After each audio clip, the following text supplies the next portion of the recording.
Hello दोस्तों, आज के इस वीडियो में मैं आपको सिखाने वाला हूं कि नोटपैड में जो फाइल मेनू है, इस फाइल मेनू में प्रिंट नाम का एक ऑप्शन होता है। इस प्रिंट ऑप्शन का उपयोग प्रिंटर से प्रिंट करने के लिए किया जाता है, पर प्रिंटर से प्रिंट करने से पहले उसके अंदर बहुत सारी सेटिंग्स होती है।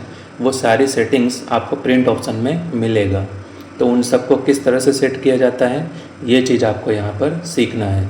इससे पहले के वीडियो मैंने आपको पेज सेटअप नाम का ऑप्शन बताया था, और आज मैं आपको प्रिंट ऑप्शन का उपयोग बताने जा रहा हूँ। तो चलिए इस वीडियो को स्टार्ट करते हैं।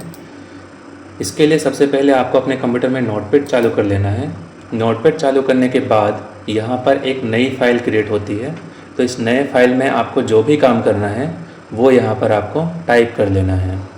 और टाइप करने के बाद यहाँ पर जो फाइल मेनू है, इसमें यहाँ पर प्रिंट का ऑप्शन दिया हुआ है। तो इस प्रिंट पर क्लिक करके जो भी यहाँ पे सेटिंग्स है वो सारी सेटिंग करके फिर आपको प्रिंट पर क्लिक करना होगा, तब आपके प्रिंटर से प्रिंट निकलेगा। लेकिन इससे पहले पेज सेटअप जो ऑप्शन है ये आपको पूरा सेट करना होगा। जब भी आप किसी फाइल को प्रिंट करें तो उसे प्रिंट करने से पहले आपको पेज की सेटिंग करनी होती है। तो यहाँ पर पेज किस साइज़ में चाहिए, जैसे यहाँ पे साइज़ दिया हुआ है तो यहाँ से साइज़ सिलेक्ट करना है। यहाँ से उसकी ओरिएंटेशन सिलेक्ट करनी है, पोर्ट्रेट या लैंडस्केप जो भी सिलेक्ट करना हो। यहाँ से हेडर फुटर आपको देना है तो ये, और यहाँ से मार्जिन सिलेक्ट करना हो तो ये सारी सेटिंग आपको करनी होगी। अगर आपको ये सारी सेटिंग करना नहीं आता तो इससे पहले जो मैंने पेज सेटअप का वीडियो बनाया था उसमें पूरी तरह से ये सारी चीज़ें मैंने सिखाया है, उसे देखकर आप ये पूरा सेटिंग सीख सकते हैं। इसे सेट करने के बाद आपको यहाँ पर फाइल में जाना है और इस प्रिंट वाले ऑप्शन को यूज करना है फाइल को प्रिंट करने के लिए। तो चलिए सबसे पहले यहाँ पर हम टाइप कर लेते हैं हमें जो भी काम करना है। तो मैं आपको सिखाने के लिए यहाँ पर रेडीमेड एग्जाम्पल ले लेता हूँ, और एग्जाम्पल मैंने आपको सिखाया था कि कैसे लिया जाता है।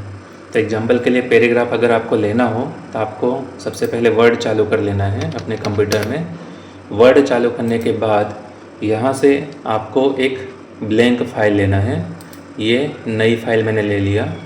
इसमें आपको टाइप करना है RAND और small bracket open small bracket close. जैसे ही आप लिखकर एंटर की प्रेस करेंगे तो यहाँ पे रेडीमेड पैराग्राफ आ जाएगा।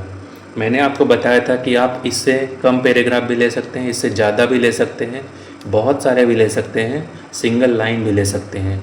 जितना आपको चाहिए वैसा आप यहाँ पे रेडीमेड पैराग्राफ ले सकते हैं, लेकिन उसकी सेटिंग करना आपको आना चाहिए।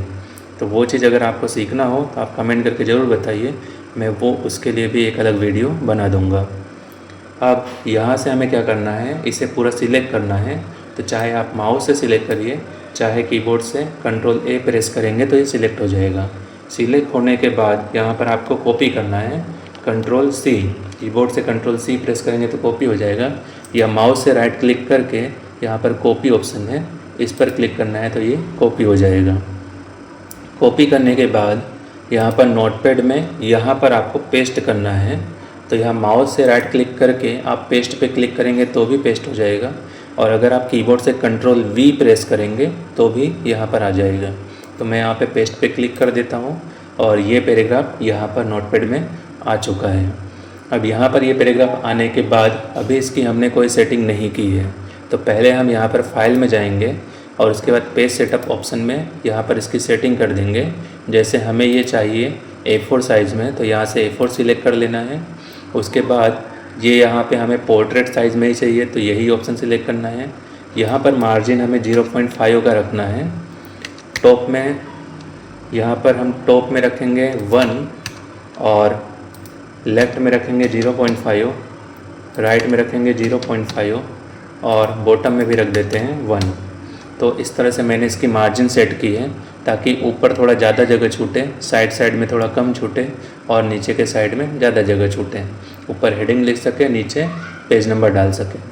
और यहाँ पर नीचे हेडर फुटर में, यहाँ हेडर में मैंने हेडिंग डाल दिया है नोटपैड फुल कोर्स। ये यहाँ पे जो भी आप हेडिंग देना चाहें तो यहाँ पे आप हेडिंग दे सकते हैं। यहाँ पर नोटपैड फुल कोर्स हेडिंग आ रहा है, तो इसे अगर चेंज करना चाहे तो यहाँ पे दूसरा कुछ टाइप कर सकते हैं। जैसे मैं यहाँ पे लिख देता हूँ PAGE पेज सेटअप ऑप्शन।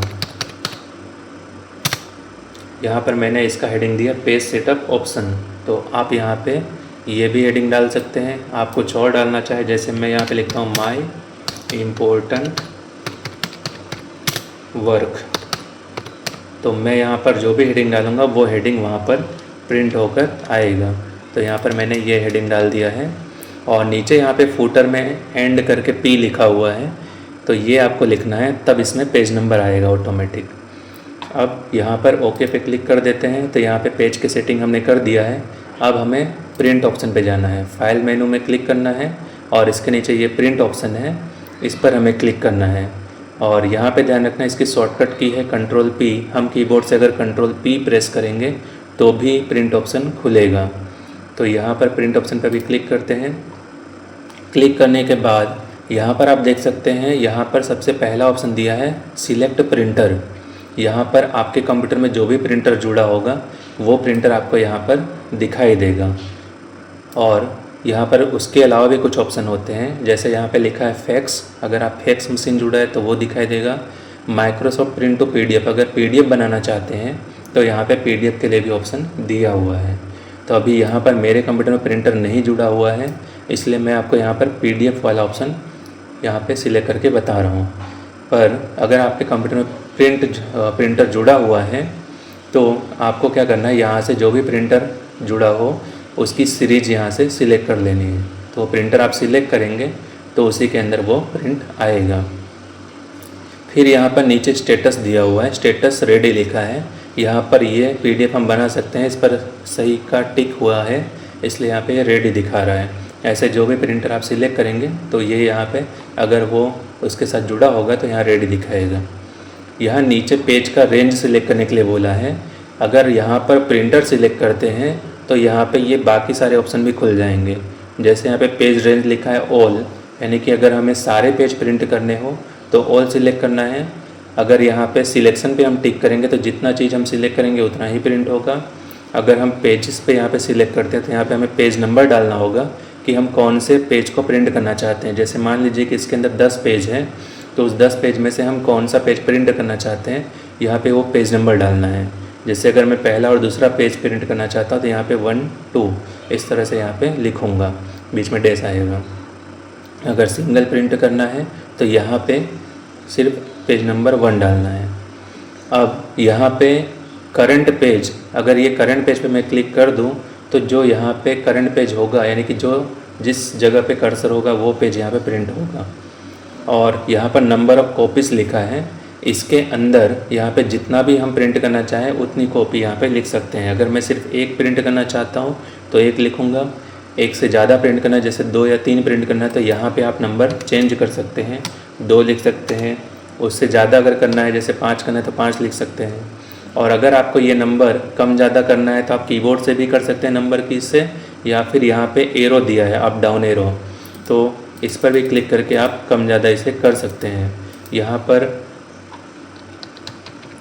ये ऑप्शन डिसेबल है क्योंकि अभी यहाँ पे प्रिंटर सिलेक्ट नहीं है। अब यहाँ पर नीचे कॉलेट का ऑप्शन दिया हुआ है। कॉलेट यहाँ पे तब टिक होगा जब प्रिंटर कनेक्ट होगा। तो यहाँ पर एक के बाद पेज नंबर 1 ही प्रिंट होना चाहिए, फिर पेज नंबर 2 ही प्रिंट होना चाहिए, पेज नंबर 3 ही प्रिंट होना चाहिए, ऐसे यहाँ पे दिखा रहा है। अगर आप कॉलेट पे टिक करते हैं तो ये उस तरह से चेंजेस होता रहता है। अगर आप पेज नंबर के बाद जैसे सीरीज में प्रिंट करना चाहते हैं 1 2 3, फिर वापस से 1 2 3, फिर वापस से 1 2 3 इस तरह से प्रिंट करना चाहे तो भी होगा। और अगर आप पेज नंबर 1 पहले आए लगातार 5 बार, फिर पेज नंबर 2 लगातार 5 बार आए, फिर पेज नंबर 3 लगातार 5 बार आए, इस तरह से करना है तो भी यहाँ पे सिलेक्ट कर सकते हैं। तो यहाँ पे कॉलेट का ऑप्शन जब इनेबल होगा तो उसमें टिक करके आप ऑप्शन चेंज कर सकते हैं। तो इस तरह से ये काम करता है। जब प्रिंटर जुड़ा रहेगा ये फंक्शन तभी काम करेगा, अगर प्रिंटर इसके अंदर नहीं जुड़ा है तो ये फंक्शन डिसेबल रहेगा, ये आपको ध्यान रखना है। अभी यहाँ पर प्रिंटर नहीं जुड़ा है इसलिए ये फंक्शन डिसेबल है। इसके बाद यहाँ पर प्रेफरेंस पे क्लिक करना है। प्रेफरेंस पे क्लिक करने के बाद यहाँ पर आपको कौन सी साइज चाहिए, पोर्ट्रेट में आपको प्रिंट करना है यानी कि सीधे पेज में, या फिर लैंडस्केप यानी कि आड़े पेज में प्रिंट करना है। जैसा आपको चाहिए यहाँ पे आप वापस चेंज कर सकते हैं। एडवांस पे क्लिक करेंगे तो यहाँ पर भी आपको पेपर साइज़ सिलेक्ट करने के लिए बता रहा है। आप यहाँ से भी पेपर साइज़ सिलेक्ट कर सकते हैं जिस पेपर साइज़ में आपको प्रिंट करना हो, जो मैंने आपको पेज सेटअप ऑप्शन में बताया था। फिर यहाँ से अगर आपको नहीं भी चेंज करना है तो आपने पेज सेटअप ऑप्शन में तो किया ही है, तो दोबारा करने की ज़रूरत नहीं पड़ेगी। फिर यहाँ ओके पे क्लिक करना है। इसके बाद यहाँ पे फाइंड प्रिंटर लिखा है, ये चीज़ हमें नहीं करना होगा क्योंकि ये चीज़ तब करना होता है जब हमें प्रिंटर ऐड करना होता है। पर ऑलरेडी अगर यहाँ पे प्रिंटर ऐड पहले से ही है तो हमें प्रिंटर ऐड करने की ज़रूरत नहीं है, तो ये ऑप्शन हमें यूज़ नहीं करना है। तो यहाँ पे प्रिंटर पहले से दिखाई देगा, बस उसे सिलेक्ट करके ये सारे सेटिंग करके आपको यहाँ पे प्रिंट पे क्लिक करना है। जैसे ही आप प्रिंट पे क्लिक करेंगे तो यहाँ पे अगर प्रिंटर जुड़ा होगा तो डायरेक्टली प्रिंट चला जाएगा और प्रिंटर में से प्रिंट निकलने लगेगा। पर यहाँ पे मैंने बताया आपको कि प्रिंटर नहीं जुड़ा हुआ है, इसलिए यहाँ पर एरर आएगा। अब यहाँ पर प्रिंटर नहीं जुड़ा है तो यहाँ पे सिर्फ PDF ही बन सकता है उसका, और एरर आएगा। और यहाँ पे एरर इसलिए भी आ रहा है क्योंकि यहाँ पे मैंने 5 लिखा था, पर यहाँ पे पेज 5 है ही नहीं, यहाँ पर सिर्फ कितना पेज है, एक ही पेज है। तो यहाँ पर जैसे ही मैं यहाँ पे प्रिंट पे क्लिक करूँगा तो यहाँ पर क्या होता है, अगर प्रिंटर जुड़ा है PC में तो डायरेक्टली वो प्रिंट में चला जाएगा और प्रिंटर से प्रिंट निकलने लगेगा। लेकिन अगर इसके अंदर प्रिंटर नहीं जुड़ा है तो ये सेव होने के लिए यहाँ पे खुलेगा और हम इसे PDF को सेव कर सकते हैं, या फिर यहाँ पे कोई एरर का मैसेज शो करेगा। तो यहाँ पर हमें सेव करना हो तो हम यहाँ पे फाइल का नाम देकर इसे सेव कर सकते हैं। जैसे मैं इसका नाम देता हूँ माई इम्पोर्टेंट डॉक्यूमेंट। मैंने इसका नाम दिया माई इम्पोर्टेंट डॉक्यूमेंट। अब इसे मैं यहाँ पे PDF फाइल सेव कर देता हूँ। तो इसके लिए सेव पे क्लिक करना है और ये सेव हो चुका है। अब यहाँ पे क्या करना है, ये फाइल नोटपैड की फ़ाइल सेव नहीं है, आपको सिर्फ ये ध्यान रखना है कि हमने PDF सेव किया है। आप देख सकते हैं कि यहाँ पर जो पेज हमने सेव किया था वो चीज़ यहाँ पे ऑटोमेटिक ओपन हो चुका है। अगर आप यहाँ से इसे बंद कर दें तो भी जहाँ पर हमने सेव किया है, मैंने उसे डेस्कटॉप पे सेव किया है, तो यहाँ पे आपको दिखाई देगा। तो ये जो फाइल है PDF बन के आ चुका है, माई इम्पोर्टेंट डॉक्यूमेंट। इस पर जब हम डबल क्लिक करेंगे तो ये ओपन हो जाएगा और हमें इसका PDF दिखाई देगा। अब इसमें देखिए यहाँ पे हेडिंग मैंने दिया था माई इम्पोर्टेंट वर्क, इसकी मैंने सेटिंग की थी मार्जिन साइड में 0.5, और यहाँ पे ऊपर नीचे मैंने यहाँ पे जो मार्जिन दिया था उसके हिसाब से यहाँ पे जगह छूटा हुआ है 1-1 इंच का। और नीचे यहाँ पे मैंने पेज नंबर दिया था, इसलिए यहाँ पे 1 लिख के आया है क्योंकि एक ही पेज है। अब इसे बंद कर देते हैं। अगर हम चाहें तो इस PDF को अपने मोबाइल में भी ले सकते हैं, किसी भी ऑनलाइन ऐप के द्वारा या फिर WhatsApp के द्वारा। और अगर चाहे तो इसे डायरेक्ट ओपन करके यहाँ से भी हम अगर Ctrl+P प्रेस करें कीबोर्ड से या फिर प्रिंट दबाएं तो यहाँ से भी हम प्रिंटर की सारी सेटिंग करके प्रिंट कर सकते हैं। तो इस तरह से हम नोटपैड के अंदर PDF बनाते हैं और उसे प्रिंट करना चाहें तो यहाँ से हम इसे प्रिंट भी कर सकते हैं। अब इतनी सारी सेटिंग सीखने के बाद आपको ये ध्यान रखना है कि यहाँ पे हमारी ये फ़ाइल सेव नहीं है क्योंकि इसे हमने सेव नहीं किया है। तो इसे सेव करने के लिए यहाँ पे आपको सेव या सेव एज पे क्लिक करना है, तब ये फ़ाइल सेव होगा। अभी यहाँ पे ऊपर अनटाइटल आपको दिखाई दे रहा है, तो ये फ़ाइल मैंने सेव नहीं किया था, मैंने डायरेक्ट PDF सेव किया था। तो यहाँ पे प्रिंट में गया था, फिर वहाँ से PDF सेव होता है। तो ये सारी चीज़ें आपको ध्यान रखना है ताकि आपकी फ़ाइल डिलीट ना हो। अब अगर इसे बंद करना हो, मुझे इसे सेव नहीं करना है इसलिए मैंने सेव नहीं किया। अब इसे अगर बंद करना हो तो मैंने आपको बताया था कि यहाँ से भी आप क्लोज बटन पर क्लिक करेंगे तो बंद हो जाएगा, और यहाँ से भी अगर आप एग्जिट बटन पर क्लिक करेंगे तो भी ये बंद हो जाएगा। अगर मैं इसे सेव करूँगा तो मुझे कोई भी ऑप्शन इसके अंदर नहीं पूछेगा, लेकिन अगर मैं यहाँ पे सेव किए बिना एग्जिट करता हूँ तो यहाँ पर ऑप्शन खुलेगा इस तरह से, do you want to save changes to untitled, यानी कि क्या आप सेव करना चाहते हैं इसे। तो अगर मैं यहाँ पे सेव पे क्लिक करूँ तो ये फाइल डायलॉग बॉक्स खुलेगा सेव वाला, और अगर डोंट सेव पे क्लिक करूँगा तो ये बंद हो जाएगा डायरेक्ट और ये सेव नहीं होगा। और कैंसिल पे क्लिक करता हूँ तो ये वापस इसमें काम करने देगा। तो चलिए इसे सेव कर ही लेते हैं। तो यहाँ पे मैं सेव पे क्लिक करता हूँ और यहाँ पे सेव एज का डायलॉग बॉक्स खुल चुका है जहाँ पे हमें फ़ाइल को सेव करना है। तो डेस्कटॉप पे ही मैं इसे सेव कर देता हूँ और इसका नाम मैं देता हूँ माई इम्पोर्टेंट वर्क। इसका नाम मैंने दिया माई इम्पोर्टेंट वर्क। और यहाँ पर आप टाइप देख सकते हैं सेव एज टाइप में टेक्स्ट डॉक्यूमेंट। ये क्या है? टेक्स्ट डॉक्यूमेंट और ब्रैकेट में लिखा है .txt। जबकि जब हम प्रिंट ऑप्शन पे क्लिक करके इसमें जब फाइल को सेव कर रहे थे PDF को, तो यहाँ पर आ रहा था PDF डॉक्यूमेंट्स और ब्रैकेट में आ रहा था यहाँ पे .pdf, क्योंकि हम PDF बना रहे थे। अब यहाँ पे सेव पे क्लिक करेंगे तो ये फाइल सेव हो गया और बंद भी हो गया है। अब ये सेव हुआ कि नहीं ये कैसे पता चलेगा? तो यहाँ पे आप डेस्कटॉप पे देख सकते हैं कि दोनों फाइल यहाँ पर है। जो हमने PDF बनाया था वो भी, इसे ओपन करके भी आप देख सकते हैं कि यहाँ पर ये PDF हमारा अवेलेबल है। और अगर हम अपना नोटपैड फाइल देखना चाहें तो यहाँ पर हम इस पर क्लिक करके इसे ओपन कर लेंगे और इसके अंदर हमने जो टाइप किया था यहाँ पे ये भी हमारा सेव है। और यहाँ पे हेडिंग आप देख सकते हैं माई इम्पोर्टेंट वर्क यहाँ पे दिखा रहा है, इसका मतलब ये फाइल सेव है। अब इसे बंद कर लेते हैं। तो इस तरह से यहाँ पर जो भी मैंने आपको सिखाया है वो सारी चीज़ें आपको ध्यान रखनी है। आगे आने वाले वीडियो में मैं आपको और भी कई सारे ऑप्शन सिखाऊंगा जो कि इसके अंदर यहाँ पर एडिट में दिया हुआ है। तो ये सारे ऑप्शन के अलग अलग वीडियो बना के मैं आपको सिखाऊंगा। अगर आप सीखना चाहते हैं तो हर वीडियो को ध्यान से देखिए और चैनल से जुड़े रहिए ताकि हर वीडियो आप तक पहुँच सकें। तो मिलते हैं एक नई वीडियो के साथ, तब तक के लिए जय हिंद, वंदे मातरम।